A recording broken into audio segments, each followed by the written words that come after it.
Boa tarde a todos. Vamos dar continuidade ao seminário Proteção de Dados Pessoais, temas controvertidos. Temos o grande prazer de receber hoje aqui a professora Priscila Silva, que discorrerá sobre o tema de privacidade e direito ao esquecimento. Com a palavra, a ilustre professora. Muito obrigada. Obrigada pelo convite, obrigada pela presença de todos. A intenção aqui é fazer uma conversa, trata-se de um tema polêmico que eu vou falar hoje, a gente vai pensar juntos sobre a possível existência ou não de um direito autônomo ao esquecimento. E recebo contribuições, comentários, perguntas, a qualquer momento, só levantar o braço, e aí a gente vai lidando essa conversa. O direito ao esquecimento, ele vem em contramão ao que, principalmente, a internet vem oferecendo nos dias de hoje, né? A internet vem nos oferecendo um direito à memória quase que permanente. Não apenas os dados que a gente coloca voluntariamente, mas dados que são coletados constantemente, diariamente, a todo momento, né, quando a gente está conectado ao nosso celular, e não apenas quando a gente entra no computador, na internet. Hoje, com a internet das coisas, estamos cada vez mais constantemente conectados, um mundo hiperconectado. E a internet virou uma espécie de diário, em que a gente coloca, em formas de não apenas pensamentos escritos, mas também imagens a todo momento. Com essa onda de stories no Instagram, a gente coloca tudo o que vem do nosso dia a dia na internet. E o problema, hoje, começa a ser uma demanda de um resgate, de uma necessidade. A privacidade, hoje, ela é pensada de uma maneira diferente do que era antes. Tem algumas pessoas até que se questionam se a privacidade teria morrido. O que é muito triste pensar assim, porque, na verdade, o que está acontecendo é um processo de resgate à privacidade e um processo de resgate ao direito de ter dados e informações apagadas, informações esquecidas. E isso já vinha em contramão com o que a gente vinha construindo, porque antes a gente procurava cada vez mais resgatar, pelo menos através da internet, a memória, a permanência das coisas, e agora a gente está querendo voltar passos atrás e tentar resgatar aquilo que a gente desconstruir aquilo que a gente já vinha construindo, né? E o direito ao esquecimento, ele é um direito que apresenta muita discórdia. Já vou apresentar o porquê. O conceito dele é meio complicado. A aplicação no Brasil é mais discutível ainda, por inúmeros motivos que vão ser apresentados ao longo dessa apresentação. E ele vem muito associado à ideia de perdão, e como que a gente vai ver daqui adiante. Mas ele se opõe muito também ao direito à informação e o direito à memória. Por isso é um direito tão controvertido. Então, esquecer antes era visto como um defeito, né? Aquilo que a gente esquece é uma falha de memória, mas hoje o esquecimento ele acaba, para muitos, sendo uma virtude, uma necessidade. Então, por isso, essa necessidade de resgatar o direito a esquecer. E a primeira pergunta que vem à nossa mente é: devemos falar ou não sobre a existência de um direito ao esquecimento autônomo, ou ele seria apenas uma ramificação dos direitos da personalidade? O direito ao esquecimento existe, ele é previsto em alguma lei brasileira, por exemplo, na Lei Geral de Proteção de Dados ou no Marco Civil da Internet? Qual seria a nossa referência quanto a isso? Eu sempre começo falando sobre esse livro. Esse livro se chama The Elite, do Victor, e ele tem esse sobrenome muito difícil de pronunciar, Victor Mayer, enfim. E ele conta vários casos sobre, principalmente na internet, de como esse compartilhamento de informações da nossa vida pode ser nocivo para o nosso futuro, porque com notícias coisas que compartilhamos sobre a nossa privacidade, sobre a nossa vida hoje, tendem voluntariamente, né, coisas que voluntariamente às vezes compartilhamos, tendem a ser nocivas para nós mesmos no futuro. E esse livro foi assim marcante para mim, que revelou muito a minha preocupação, principalmente com crianças e adolescentes, diante de toda essa exposição na internet que vivemos hoje. Voluntária ou involuntária, porque sempre temos que lembrar que ou terceiros também publicam coisas nossas constantemente.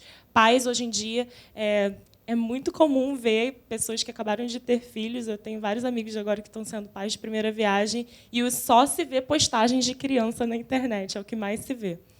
Então, essa exposição, até que ponto ela não vai ser nociva em algum momento? Já temos algumas histórias sobre isso, de pessoas tiveram problemas para ingressar na faculdade. Esse vai ser um dos exemplos que eu vou mencionar mais na frente.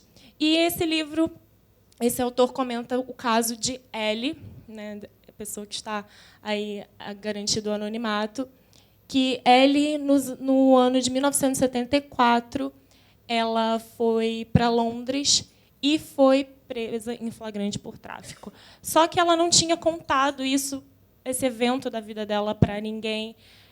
Ela tinha dito, a família dela tinha acobertado também e dito para os amigos dela que ela tinha ido fazer um intercâmbio e, por isso, estava tão ausente, estava envolvida com a vida, com tantas coisas da vida corrida, e, por isso, também não dava notícias, até que, um belo dia, ela regressou ao seu país de origem e... não me lembro agora exatamente qual que era o país de origem dela. E, quando ela voltou, ela simplesmente tinha dito que tinha feito essa longa viagem e nunca revelou o que tinha, de fato, acontecido. Mas, em 2010, uma página de uma ONG revelou o que tinha acontecido com ela. E essa busca, a busca do seu nome no Google, associava, então, revelava essa página da ONG, que revelava o que tinha acontecido com ela. Então, vocês conseguem imaginar esse segredo sendo espalhado por aí, o que não acarretou. A gente tem outro caso também de uma psicóloga canadense que revelou que há muitos anos, há 40 anos atrás, né, desde quando ela tinha revelado isso, ela tinha feito uso de LSD. E aí ela estava sofrendo represálias na profissão por conta de algo que ela tinha feito há 40 anos atrás. E aí, entrando em casos jurídicos também, a gente tem não apenas punições, digamos assim, problemas sociais decorrentes desse resgate de informações do que se pretendia esquecer ou daquilo que não se pretendia revelar. A gente tem alguns casos jurídicos também.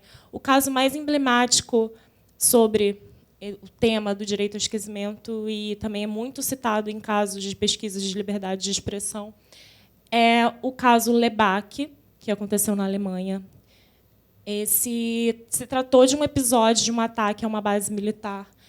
E os suspeitos, né, na época, foram condenados a uma pena de 6 anos. Houve, então, passado muito tempo depois, passou uma reportagem em que revelou não apenas o acontecido, mas revelou também os nomes das pessoas envolvidas. E não apenas isso, revelando o nome e aspectos muito pessoais, como características da sexualidade, opção sexual. E isso foi revelado nesse grande documentário sobre esse caso. Um dos envolvidos entrou na justiça. Em primeira instância, ficou decidido pela liberdade da imprensa de exibir esses fatos em razão de fatos históricos. Então, ficou decidido pela liberdade de expressão. Já na segunda instância, foi decidido a favor do direito ao esquecimento, no sentido de que é possível a imprensa falar sobre esse caso sem ter que revelar, falar sobre os nomes dessas pessoas, e muito menos aspectos tão íntimos como a sexualidade. Então, não explorar tanto a vida daquelas pessoas envolvidas. Trazendo um pouco para o Brasil, a gente tem o caso, muita gente fala desse caso como um caso de direito ao esquecimento, que foi o caso da Xuxa. Xuxa filmou esse filme em, não sei em que ano, mas eu sei que em 91 ela fez o pedido de retirada desse filme. Oi? Ah, obrigada. 83. Foi antes de eu ser nascida, então eu não ia lembrar mesmo. E nessa época, nesse filme, ela teria se envolvido, né, ficticiamente, durante as cenas, com um menor de idade. O ECA não estava em vigor, não se tratava então de um crime nem nada do tipo. E ela mesma fez ampla divulgação desse filme. E anos depois, ela mudou de vida, mudou de carreira, tinha uma profissão muito associada a crianças e, por isso, ela pedia a retirada de circulação desse filme. E não apenas isso, ela que não queria que seu nome nunca fosse associado a esse filme, que imagens sobre esse filme não fossem usadas.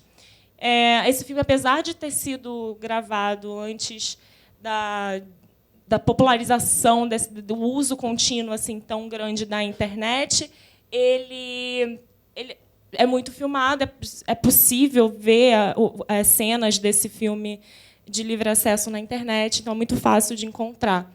E a Xuxa processou então a Record por usar essas imagens sem roupas associadas a esse filme. E esse caso é muito associado também tido como um caso de direito ao esquecimento, apesar do pedido ser acontecido em 91, quando essas questões do direito ao esquecimento ainda não estavam tão amplamente discutidas. Outro caso brasileiro que a gente poderia associar sobre essa questão do direito ao esquecimento são os casos muito decorrentes em programas policialescos. Linha Direta, principalmente Linha Direta de Justiça, era um programa muito sensacionalista que passava, eventualmente, esses crimes, né? E uma edição especial tratando do extermínio da Candelária foi levada à decisão no STJ.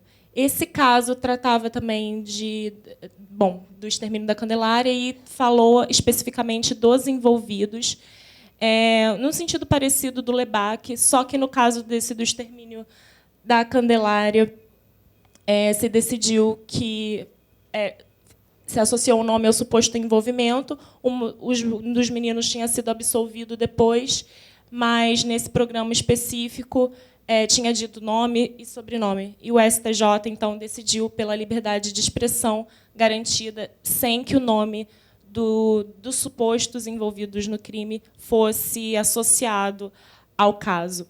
Eu cito esse caso porque ele foi diferente do que foi decidido no famoso caso Aida Cury. Aida Cury foi assassinada e brutalmente assassinada depois de ter sido sexualmente violada, e esse caso também foi levado à televisão. A Globo também relatou o caso e a família dela entrou. E aí é interessante também porque é um terceiro entrando com o pedido de suposto direito ao esquecimento em nome de uma vítima, não é a própria vítima, o próprio lesado entrando com esse pedido. E o STJ, o mesmo STJ, decidiu que o nome da Aida Cury, nesse caso, era necessário para fazer referência ao caso, porque o caso ficou conhecido como caso Aida Cury, e o extermínio da Candelária ficou conhecido como extermínio da Candelária, e não o extermínio feito por ciclano e fulano.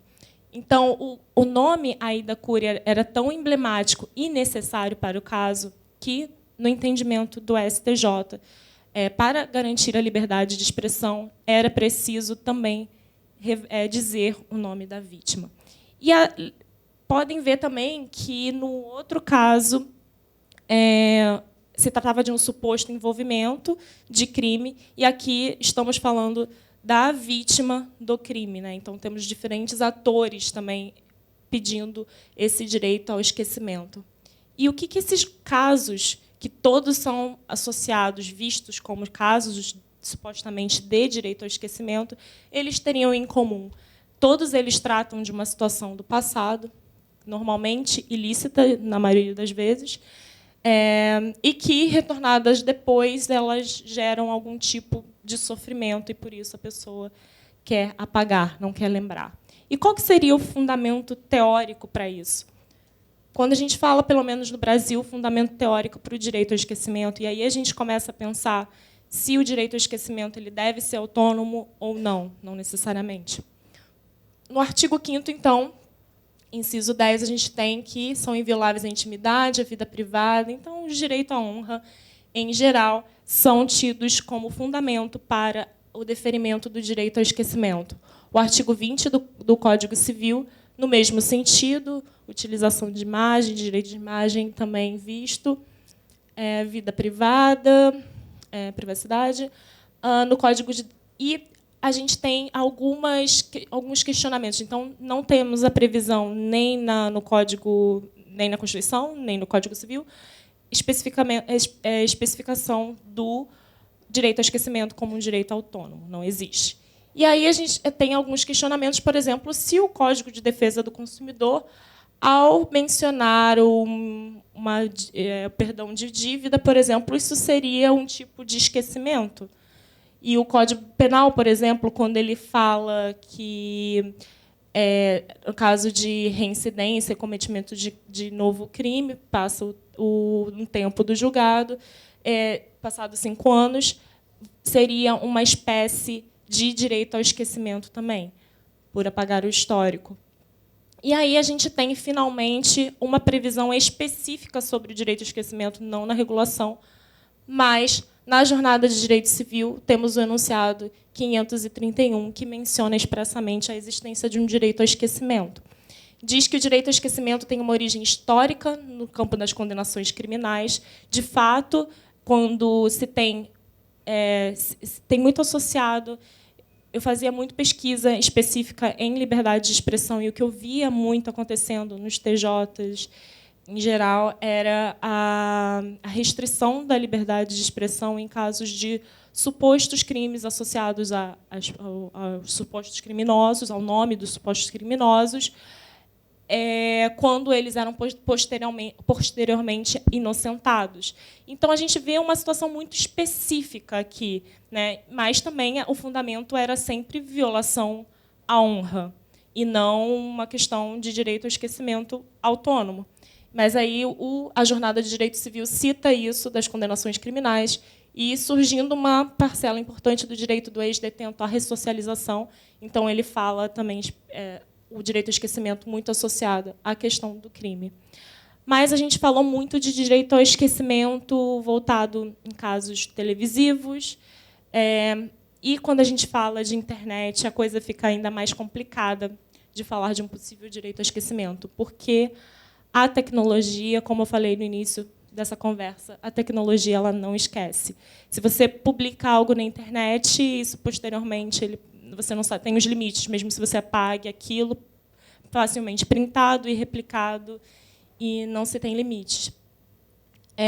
Havia também houve uma condenação, mostrando mais uns casos para vocês. O caso de um jovem que trabalhava nesse banco irlandês, e ele foi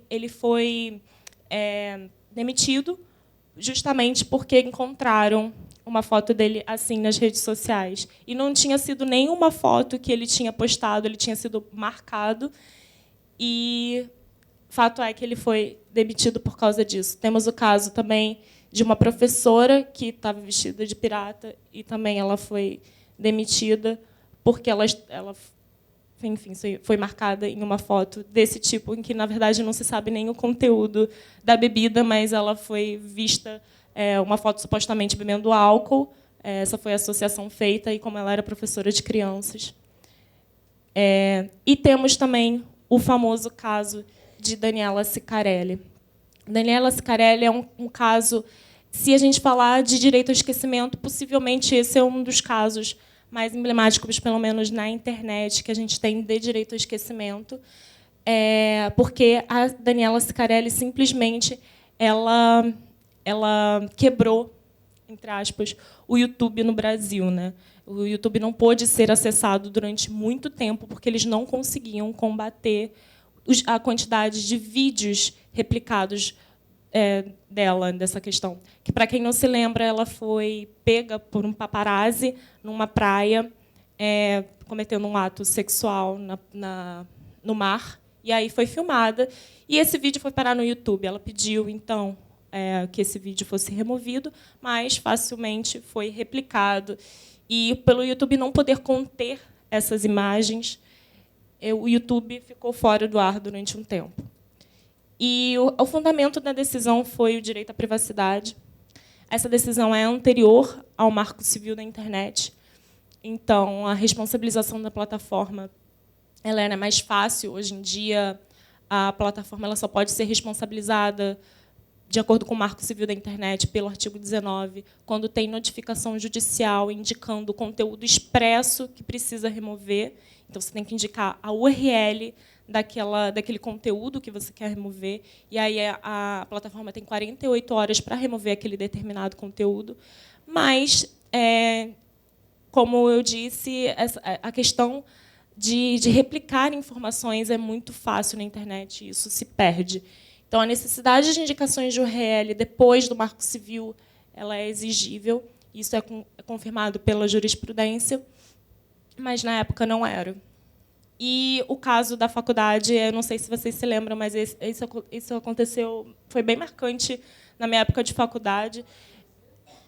O vídeo do Nissim Orfali. Nissim Orfali é um menino de família judaica que, aos 13 anos, estava fazendo o bar mitzvah.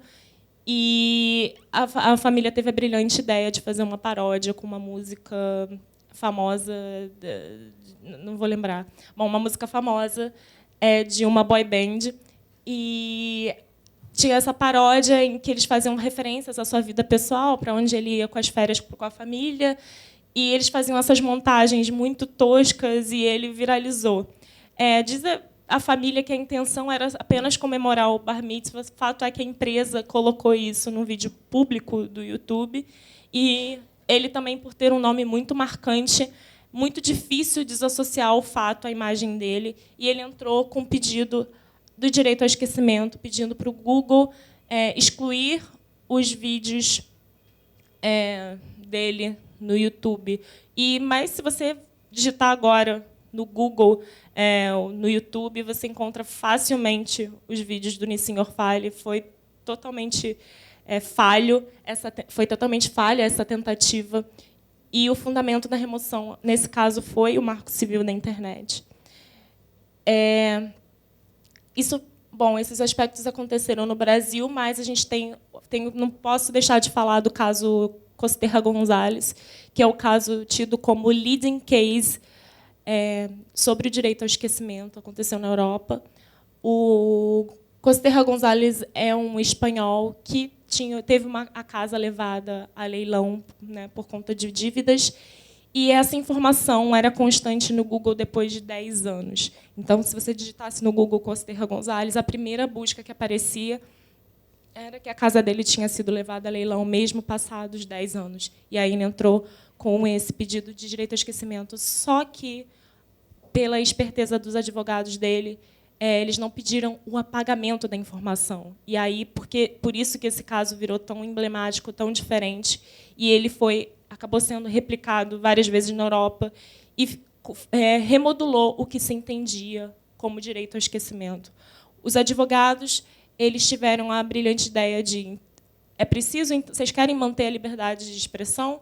Muito bem, então não precisa apagar a informação, mas basta desassociar, e aí é o que se chama de desindexação, o nome de Mário Costerra com o link do acontecimento. Então, se você digitasse Mário Costerra Gonzalez, não apareceria de cara nas buscas do Google. Mas, se você tivesse o link onde estava a informação de que sua casa tinha sido levada a leilão em algum momento da vida, você conseguiria acessar a informação. Ela ainda existia na internet, só não era encontrada facilmente nos buscadores.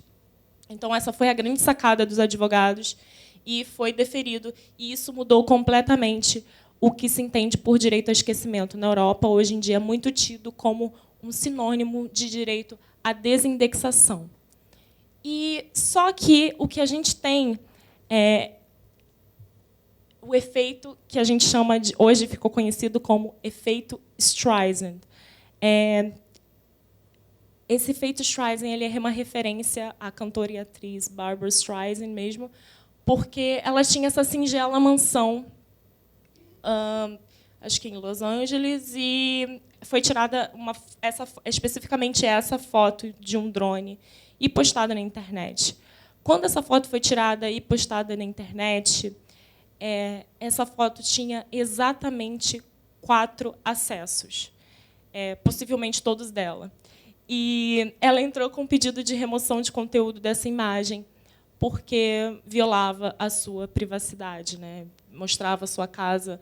E quando ela entrou com esse pedido de direito à remoção, né, aí associado a um pedido de direito ao esquecimento, fato é que todo mundo ficou curioso para ver a casa dela e os acessos triplicaram, multiplicaram, e foram assim mais de milhões de acessos. Então, um dos efeitos que nos preocupa quando a gente fala de direito ao esquecimento é que, no geral, ele não tem tido o efeito que ele promete, que é, de fato, esquecer. Ao contrário, você pode até apagar a informação ou desindexar, como no caso do Costerra, mas todo mundo fica sabendo o que aconteceu. Às vezes, as pessoas que não sabiam que aquilo tinha acontecido ficam sabendo agora que esse fato que aconteceu.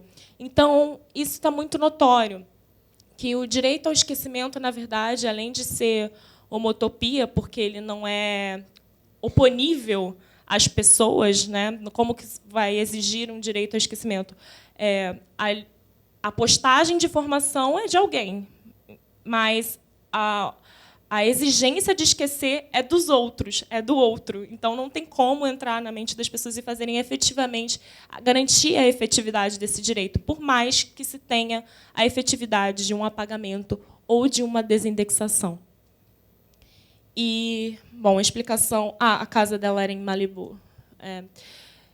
E temos também um report de transparência do Google. Isso foi do ano passado, esse report saiu, então esses dados considerem que devem ser bem maiores hoje em dia, que tinha em torno de 2 milhões de pedidos de desindexação naquele ano. E aqui, os tipos de informações que as pessoas normalmente querem desindexar. O delisting é o direito de desindexação, né, nesse caso. Normalmente são informações profissionais, depois questões colocadas pela própria pessoa, questões de crime, etc., algum dos casos. E quais são os tipos de sites que normalmente são associados a esses pedidos? Então, tem desde sites de notícias, mídias sociais e menos, que bom que é menos ainda, apenas 3% eram sobre páginas governamentais. E por que eu falo isso ainda bem? Porque um dos questionamentos do direito à internet, do direito ao esquecimento, é justamente qual vai ser a garantia que ele vai trazer, né, como balancear o direito ao esquecimento com o direito à memória e com o direito de informação em casos de interesse público. Então, quando a pessoa é ligada ao governo, uma pessoa pública, grande parte das vezes tem um interesse público por trás, e aí o direito ao esquecimento não deveria ser exercido nesse caso. E, normalmente, são pessoas privadas que entram mesmo com esse pedido. O GDPR veio depois, que é a legislação da União Europeia sobre proteção de dados. Ela entrou em vigor em 2008, mas, na verdade, ela vem de uma diretiva anterior de 95.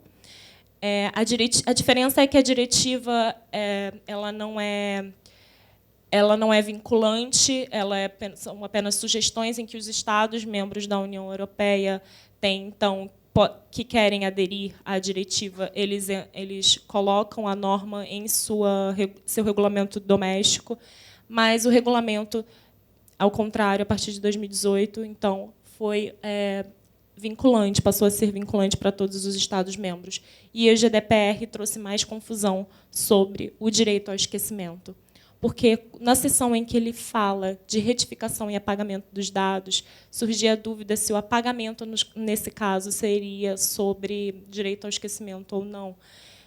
Quando ele fala, no artigo 17, especificamente, direito ao apagamento dos dados, e aí ele coloca entre parênteses, o direito a ser esquecido, faz referência explícita ao direito ao esquecimento, é estranho porque ele fala de término do tratamento de dados pessoais. Quando o tratamento de dados pessoais termina, então é possível haver o apagamento desses dados. E aí, por exemplo, ele dá os casos quando o titular retira o consentimento para o tratamento de dados, ou ele se opõe ao tratamento de dados, ou esses dados foram tratados ilicitamente. Mas prestem atenção que esses casos, na verdade, eles estão associados ao tratamento de dados, eles nada mais são do que o fim do tratamento, e esse apagamento nada mais é decorrente disso. Isso não é um direito ao esquecimento como vinha sido visto antes, que são informações voluntariamente colocadas ou trazidas pela mídia. E aqui ele traz, no inciso 2, ele traz algumas exceções, quando o responsável pelo tratamento tiver tornado públicos dados pessoais e for obrigado a pagá-los nos termos do primeiro, tomar medidas que forem razoáveis, inclusive de caráter técnico.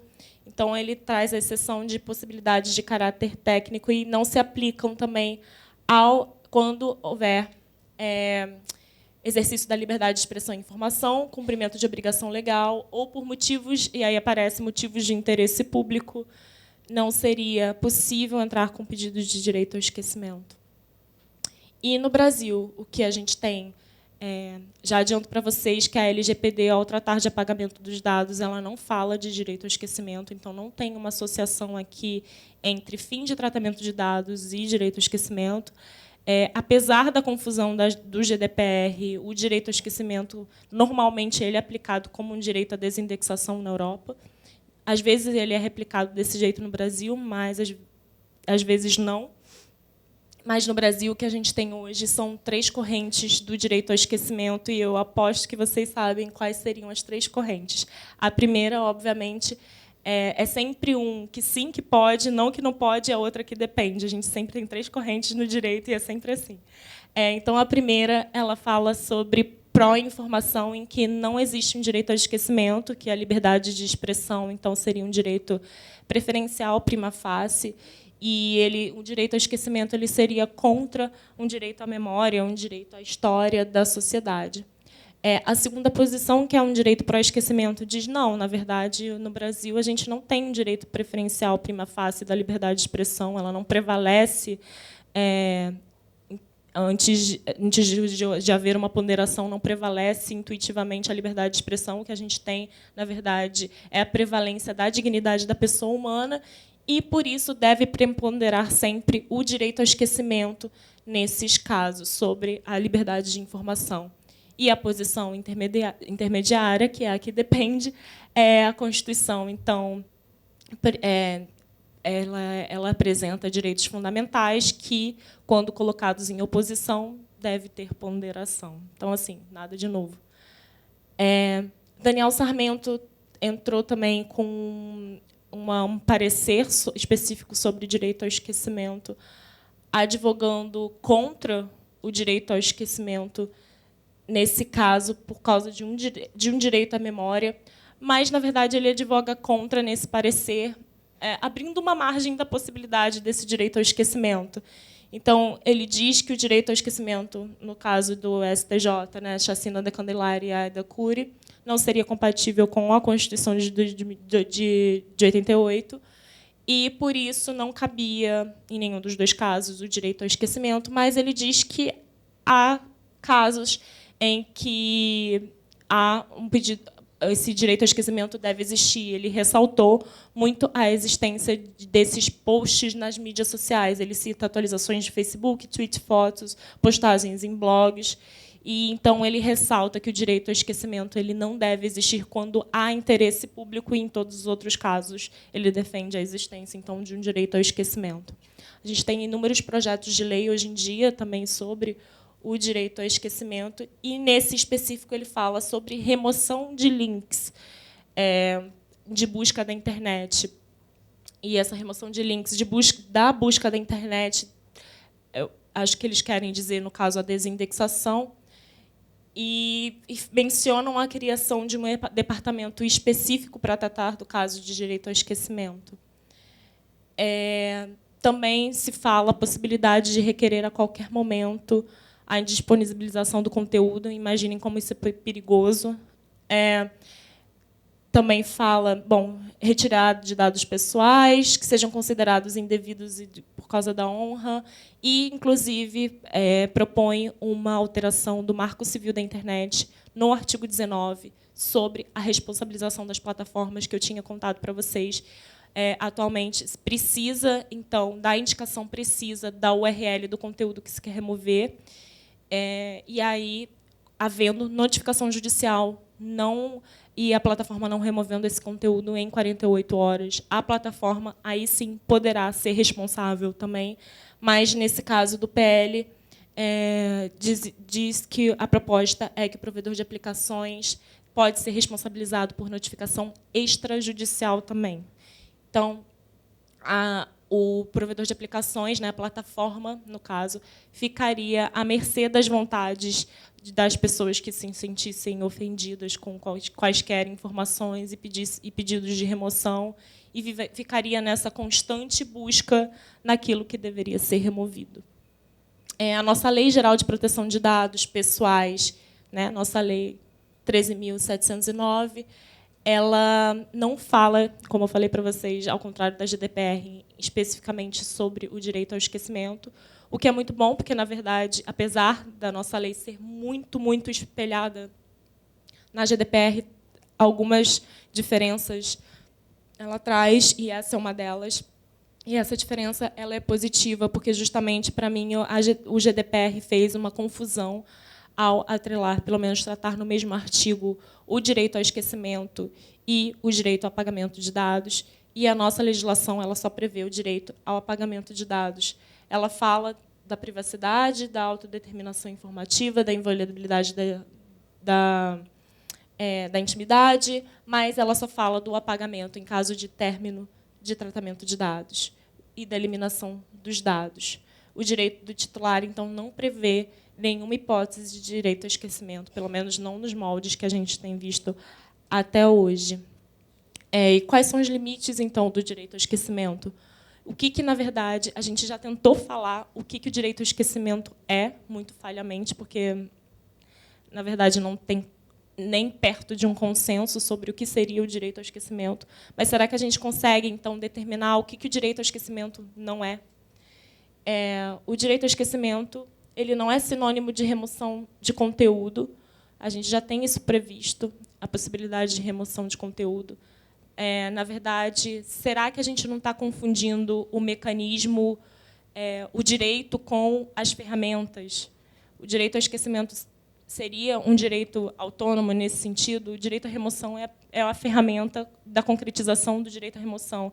Mas isso, aliás, o direito à remoção seria a concretização do direito ao esquecimento. Mas será que os direitos da personalidade já não davam conta disso? No mesmo sentido, o direito à desindexação.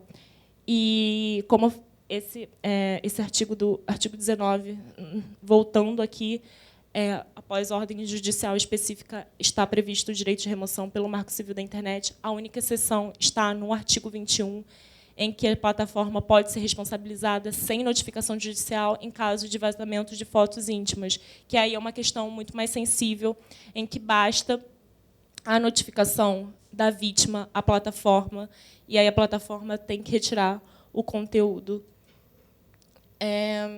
E por que isso, o direito ao esquecimento, não seria, nesse caso? O Google, no caso, ele foi tido que ele não deveria pagar a associação de resultados de busca por Xuxa pedófila, mas, caso o Google fosse condenado a desassociar esse resultado, por que isso não seria direito ao esquecimento?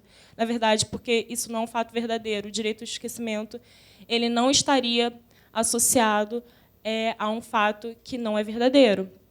Então, a Xuxa não é pedófila. ela fez aquele filme, enfim, em um contexto, o ECA não era aplicado, então Xuxa pedófila não é uma realidade, e apesar do Google ter sido absolvido nesse caso, se ele fosse condenado a desassociar isso também não seria um direito ao esquecimento. E o direito ao esquecimento ele também não é uma proteção, é uma referência à proteção de dados. A exclusão dos dados, como eu disse, ela termina no tratamento de dados, mas isso não está associado ao estilo do direito ao esquecimento. Trata-se, então, mero de um fim contratual. Quando termina o tratamento de dados, o contrato termina, os dados são apagados. Trata-se, então, de um direito potestativo, não sujeito à ponderação e, tampouco, nesse caso, de interesse público. Então, por isso, o término de tratamento de dados pessoais não se trata de um direito ao esquecimento. E aí, o dever de memória. Também a gente tem isso muito importante. Entrou uma preocupação muito grande de que, se o direito ao esquecimento ele poderia ameaçar questões de direito à memória. Essa resposta seria muito fácil de responder se a gente invocasse o argumento do interesse público, apesar de que o conceito de interesse público ainda não é muito palpável, né? Não se sabe diferenciar precisamente o que é interesse público, o que é interesse do público, quais são os limites, as aplicações, mas, em questões de direito à memória, questões históricas, isso fica muito claro que não se aplicaria o direito ao esquecimento nesses casos, mas isso nos leva a refletir sobre as pessoas que pedem o direito, que requerem o direito ao esquecimento. Muito se fala que pessoas ligadas ao governo, por exemplo, não teriam o direito de pedir um direito ao esquecimento, justamente, pelo menos em questões de crimes ou questões que tenham sido associadas, né? Porque isso seria um direito à informação da população, um interesse público. Mas eu vejo pouca discussão, por exemplo, pensando de uma pessoa anônima que pede esse direito ao esquecimento, é deferido, e depois ela se torna um político. Então, assim, mas não se tem uma reflexão muito extensa sobre esse assunto. E, especificamente sobre o direito à memória, também se questionou muito, por exemplo, os casos de mensalão. Não se caberia direito ao esquecimento nesse caso, é muito claro. Mas eu elaborei esse artigo com uma amiga minha, a Isabela Frajhov. Na verdade, essa pesquisa toda dela eu ajudei a escrever, porque a dissertação de mestrado dela é sobre direito ao esquecimento. Então, eu não poderia deixar de falar dela. É uma dissertação incrível. Ela acabou de ser transformada em um livro, na verdade, o Direito ao Esquecimento na Internet. Vocês podem procurar o nome dela, é bem diferente, né, o sobrenome, Isabela Frajhov. Essa não é a minha linha de pesquisa, eu trabalhava mais com liberdade de expressão e discurso de ódio, mas eu tenho estudado, por conta de proteção de dados e meu trabalho e tudo mais, muito sobre o direito ao esquecimento, e eu entrei com ela nesse artigo que a gente submeteu para o Congresso do IBD Civil. Nesse artigo, a Isabela tinha feito um levantamento das decisões sobre o direito ao esquecimento, e ela viu que, em 2 casos específicos da ditadura militar, um envolvendo o brilhante Ustra e o outro, o Zaratini, se pedia o direito ao esquecimento em face da lei da anistia. E, nesses julgados, foram invocadas decisões do STJ sobre o caso da Candelária e da Aida Cury, como fundamento da existência de um direito ao esquecimento, e que o direito ao esquecimento estaria abarcado dentro da lei da anistia. E, para mim, eu vejo que são coisas bem diferentes. Uma coisa é perdão judicial, né, uma coisa associada ao perdão e pela justiça. Outra coisa é o total apagamento dessas informações. E essas informações, apesar das pessoas não terem pagado por esses crimes políticos, etc., isso seria suficiente, então, para que esses dados, essas informações fossem totalmente apagadas? E aí se discute, então, em que momento, até que medida o direito ao esquecimento pode ser invocado, e quando se trata não só de questões de direito à memória, mas de casos que violam direitos humanos. Então, fica a reflexão. E agora o questionamento, né? Quem sabe vocês também me ajudam a pensar. Eu fiz aqui uma advogada completamente em desfavor do direito ao esquecimento, eu acho. Vocês podem perceber minha opinião, mas tem muita gente que é a favor. O Sérgio Branco, que trabalha comigo lá no ITS, ele defende uma possibilidade de direito ao esquecimento em situações mais específicas. Ele tem um livro sobre isso também, eu vou apresentar nos próximos slides, e quais são os argumentos dele nesse sentido, onde o direito ao esquecimento poderia ser aplicável. Mas esses são os principais questionamentos. O direito ao esquecimento, ele é propriamente um direito autônomo? É efetivamente um esquecimento? Porque muitas vezes acontece o efeito Streisand. Qual é a razão da perda do anonimato? Né? Trata-se de dever de memória? A liberdade de expressão deve ser preservada em que momento?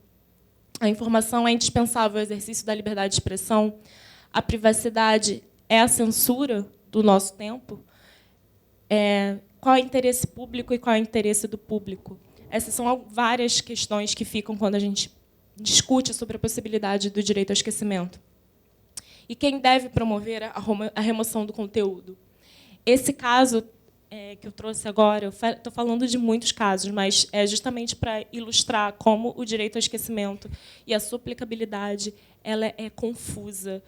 E, nesse caso, o STJ permitiu o direito ao esquecimento como um direito à desindexação, nesse caso. E dizia nos fundamentos que tratava-se de uma exceção, apesar de que não se explicitou qual seria a exceção, nesse caso, para a aplicação do direito ao esquecimento como um direito à desindexação.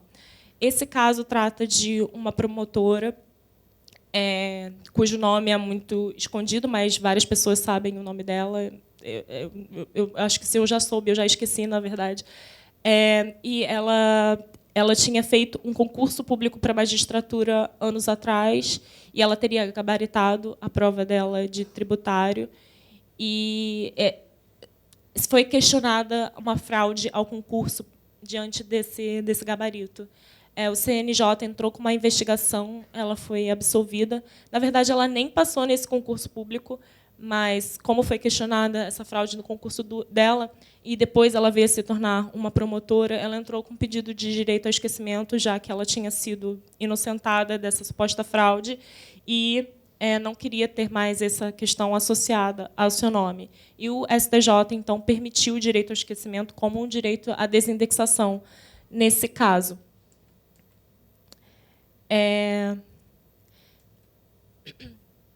Bom, e foi mantido o concurso. O CAF, né, que já deu aula para vocês aqui hoje, ele falou um pouco desse caso, e ele diz assim: no que parece ser o ponto mais importante da decisão, o ministro concorda com a divergência aberta pelo ministro Belize, no sentido de que existe uma diferença entre o caso já apreciados pela Corte anteriormente e o caso de agora, mas ele não fala qual é explicitamente o distinguish, né, qual é a diferença dos casos anteriores apreciados e por que esse caso merece o direito ao esquecimento e, principalmente, em desindexação. E aí ele fala: não se busca, no presente caso, a responsabilidade civil dos provedores. Tudo bem, essa é a diferença, mas não se entende por que o deferimento.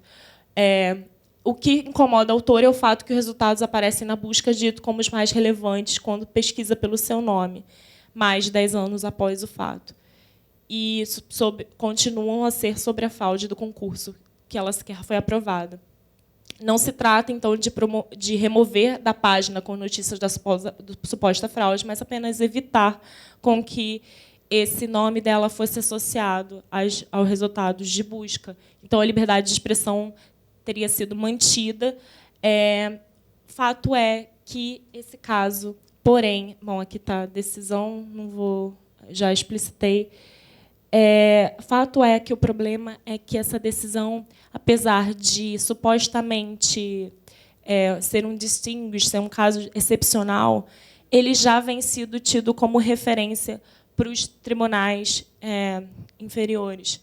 Então, os tribunais estaduais têm citado esse caso, e em casos que não estão nem um pouco relacionados, nem a fraude de concurso, nem a questões de desassociação por resultado de busca. Então, são casos completamente diferentes.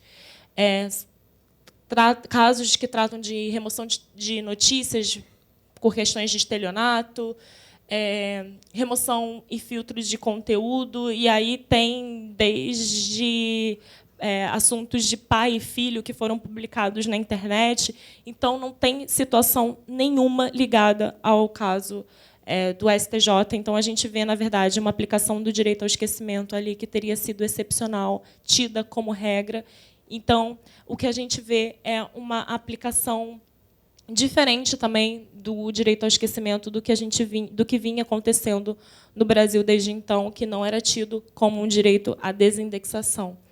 E se exige, aliás, além disso, de um direito de desindexação, se exige dos portais de buscas, os portais processados, no caso Yahoo, Bing e Google, o dever de ficar fiscalizando os resultados constantemente para que eles não voltem a aparecer. Então, além da desindexação, naquele momento, pedia essa fiscalização. E um questionamento que a gente traz também é sobre essas novas tecnologias da questão do blockchain, por exemplo.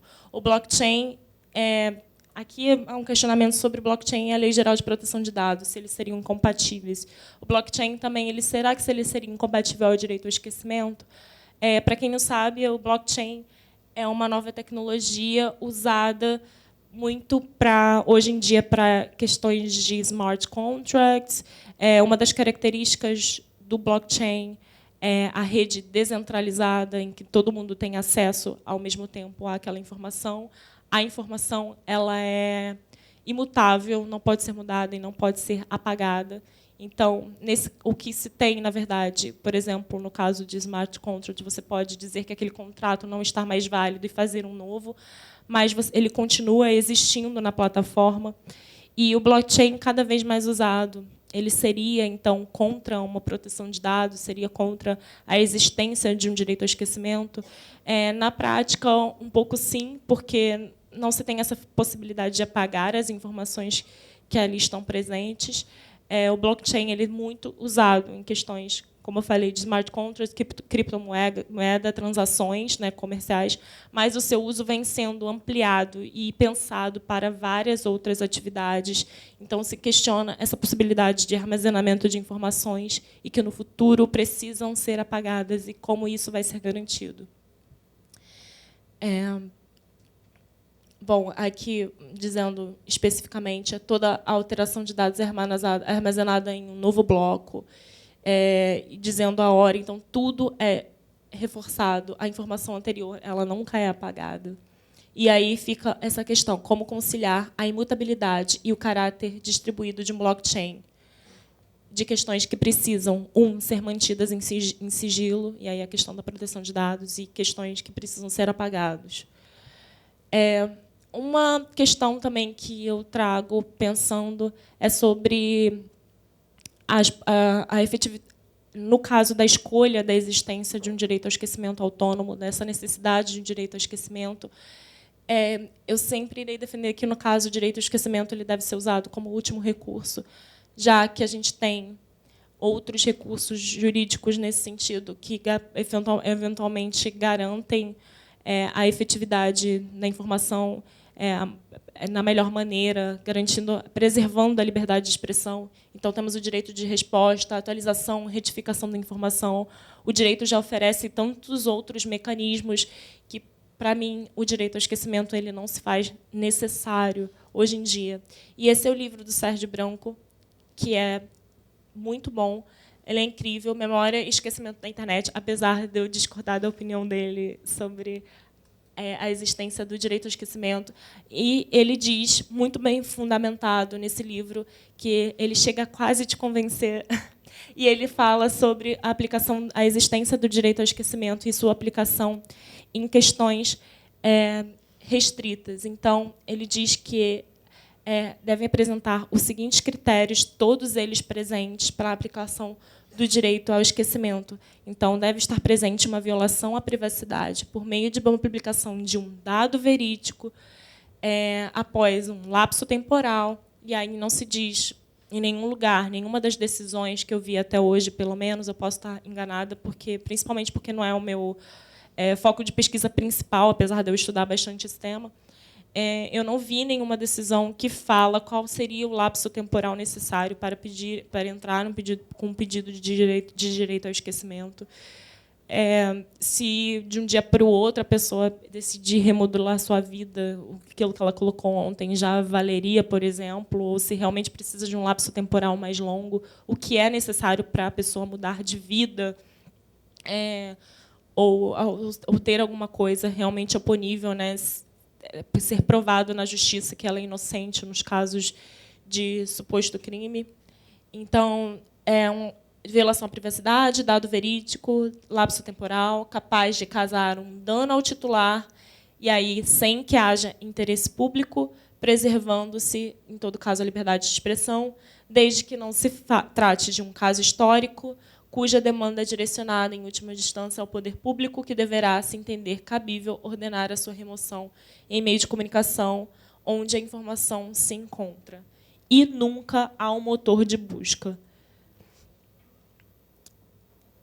Então, o que a gente tem não apenas mas vários possíveis direitos ao esquecimento. A gente tem alguns estudos no ITS sobre isso. A gente entrou como amicus curiae no direito ao esquecimento, no caso aí da Cury. Temos também uma publicação sobre os 10 dilemas do direito ao esquecimento. Os 10 dilemas são o que fecham essa apresentação. Eu vou apresentar quais são, por fim, os 10 dilemas, mas a gente já veio vendo ao longo dessa apresentação quais são. Temos artigos e quais são os 10 dilemas. A questão de definição, a questão da arquitetura da rede. O que eu quero dizer com isso é que hoje a arquitetura da rede, a lembrança é a regra não é mais esquecer. Então, se eu faço uma publicação hoje, a própria arquitetura da rede faz com que ela seja armazenada ali quase que para sempre. Mesmo que eu apague, a plataforma continua algum tempo tendo essa informação com ela. O Marco Civil estabelece uns períodos que o provedor de aplicações e o provedor de conexões devem guardar as informações colocadas na rede. Então, mesmo que eu apague, eles continuam dentro de um ano com as informações lá. Fora a possibilidade de print e de replicar aquela informação. É possível decidir ex ante o que deve ser esquecido. Então, cabe aí a reflexão que eu contei para vocês. É pessoa anônima, então aqui não se trata de interesse público, quem sabe cabe direito ao esquecimento, e amanhã ela vem se tornar candidato a uma posição importante. Privatização da análise sobre a ilicitude, isso também é uma questão questionada. A questão da efetividade questionada também, se deveria ser uma implementação global. A efetividade no sentido do dano seletivo, que ele é oponível para algumas empresas e nem todas. Muitas vezes se entra com uma ação, por exemplo, contra o Google somente, mas o Google é somente um buscador muito grande, uma empresa que tem muito dinheiro, mas não se entra com pedido de direito ao esquecimento contra outros buscadores, então uma seletividade dessa efetividade. O efeito Streisand, que eu já contei para vocês, a possibilidade das pessoas quererem reescrever suas histórias, e qual o limite disso? Qual o limite dessa renovação? A pessoa tem direito de reescrever a sua história? Com certeza tem, mas qual é o limite disso? Em que momento? Qual a importância disso? A relevância disso? E quando eu falei, por exemplo, da questão do interesse público, lembrem-se do caso da professora. Aquele caso foi muito extremo, em que ela apenas foi uma foto em que ela estava bebendo num copo de plástico, não se sabia nem se era álcool ou não, mas ela era uma professora de crianças. Imagine se ela tem um histórico de associação indevida com crianças ou de crimes. Isso não deveria ser lembrado, de repente, e os pais não achariam essa informação relevante, por exemplo. Então, qual é o limite dessa oportunidade de reescrever a sua história? Isso, com certeza, fragiliza a liberdade de expressão também, entra esse questionamento. E o Marco Civil da Internet e a Lei de Dados, eles não dispõem especificamente sobre o tema. Então, primeiro, a questão de definição. O direito ao esquecimento, como eu falei para vocês, me parece mais que é um efeito e não é o que existe, na verdade, é uma remoção de conteúdo, essa é a ferramenta principal, e o fundamento vai ser sempre os direitos da personalidade, que já existiam. A arquitetura da rede, o direito ao esquecimento é sempre exceção. Quem é que decide? Eu confio em quem vai decidir o que vai ser esquecido ou não, o juiz. No caso Gonzalez, delega ao setor privado uma missão, por exemplo, que deveria ser do poder público. Isso é complicado também. A efetividade da medida, todo mundo precisa esquecer. E aí, por exemplo, o caso Google Espanha mostra o dilema da implementação do caso do direito ao esquecimento. Em alguns países tem uma maior aplicação do direito ao esquecimento e outro uma maior flexibilização.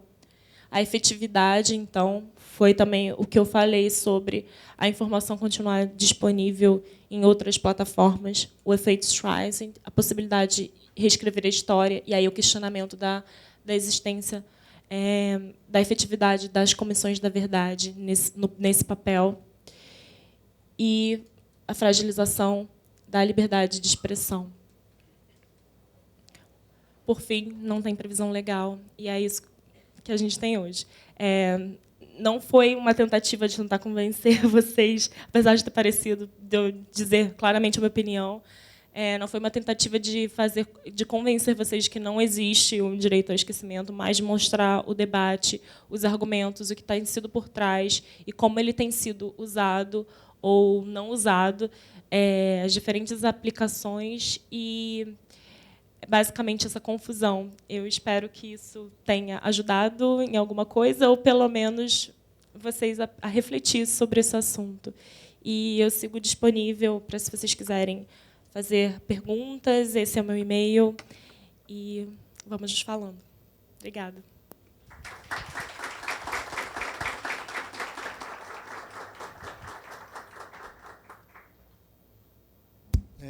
Queria parabenizar a professora Priscila Silva pela brilhante palestra que proferiu sobre esse tema tão rico, complexo e, ao mesmo tempo, controvertido. Tenho certeza que todos aprendemos muito. E, enfim, agora faremos um pequeno intervalo para prosseguir logo a partir das 16 horas. Tá?